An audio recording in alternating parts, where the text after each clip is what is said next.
What do you think will be the most effective way to deter Vladimir Putin from an invasion of Ukraine?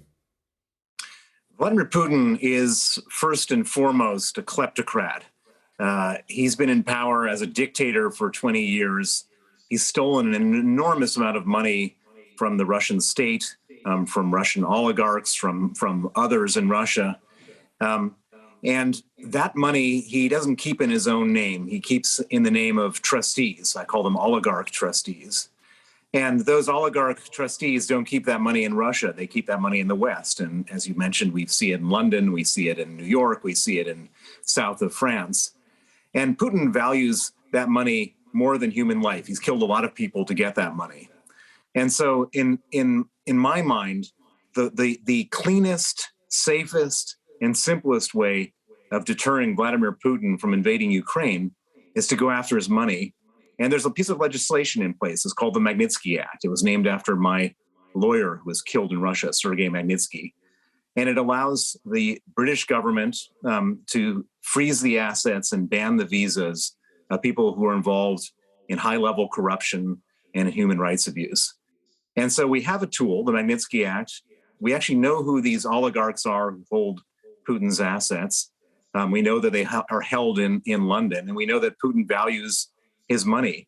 And so the easy way of doing things for us, and a very asymmetric way as far as Putin is concerned, is to freeze the money of a certain number of oligarchs. And I would argue that we should do so before he invades Ukraine to show that we're serious instead of waiting for him to actually cross the border. Do you think that some of this has been done already, or is your concern that the money is too important to the UK, you know, the property, the investments and so on, for us to really do this seriously? Well, it's an interesting question, because on one hand, I've seen, and I think everyone else has seen, that we've been pretty soft on Russia here in the UK in the past. They've committed terrible atrocities using Novichok in Salisbury and polonium in London. The Russians have been sending jets over our, military jets in the over our airspace. They've been doing all sorts of terrible things, and we haven't done much. And the reason we haven't done much in the past is because of all this Russian money sloshing around, and a lot of people close to the center of power benefiting from it. But, and this is a really important but, we're now in a new world where Russia is threatening the stability of peace in Europe. And because all that money is still sloshing around here, it gives us what I would call an enormous amount of leverage. We could potentially punch way above our weight because all that money is here. And if we started to freeze it and seize it, I guarantee you Putin would pay attention. Yeah, but of course, the other way of looking at this is there's all this money sloshing around. There are a lot of people here benefiting from it. And I don't just mean, fat cats in the city, but I mean, for example, people who might benefit from investment of that cash.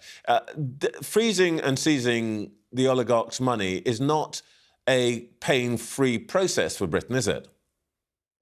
Well, I would argue that it's very pain-free in the sense that they can't. That there's no reciprocal measure that they can take against us. So it's not as if we have all of our money in Russia, they have all of their money here, and they could reciprocate. This is something that we can be done asymmetrical. So we can do it, and there's no way that they can retaliate against that. And so yes, there are people in the City of London and people in the House of Lords and other places who are beneficiaries of this money, but their interests, these people's interests, are so trumped by the interests of national security that they, if they have anything to say about this, they should just keep their mouths shut at this point, because Putin is threatening the peace and stability of the world. You mentioned the House of Lords. Now, of course, we all have to be rather careful about what we say about individuals and so on. But is your point that you think that people in politics, including in our legislature, are benefiting from the money held by Mr. Putin's associates? There's no question that that's the case. I've seen it firsthand. Members of the House of Lords from both major political parties were taking money from Russians specifically to target the weakening of sanctions and the weakening of Magnitsky sanctions. And so I've seen it with my own eyes, and that's just a tip of the iceberg. So yes, there are many people here who do take Russian money, but at this point in time, anyone who's taken Russian money should recuse themselves from the conversation about what to do about Putin going forward, because we're now facing such a dire and dangerous situation. Liz Truss talked this morning about new legislation to allow the government to take action against Putin associates, whether or not they were directly involved in some way in the Ukraine situation. Do you think that's necessary and a good thing? Well, I'm glad to hear that, and it's really that's the key point. I don't think that you actually need new legislation. The existing legislation allows them to do that, but if they want new legislation, so be it, and God bless them for doing that.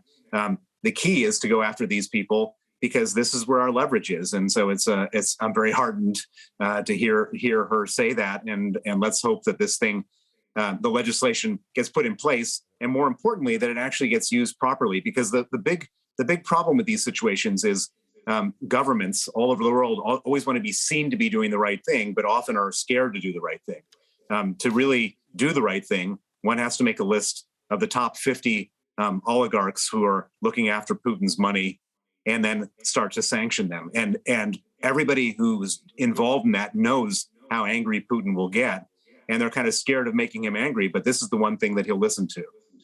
You mentioned earlier on in this conversation your lawyer and I think your friend, Sergei Magnitsky, who was killed in 2009.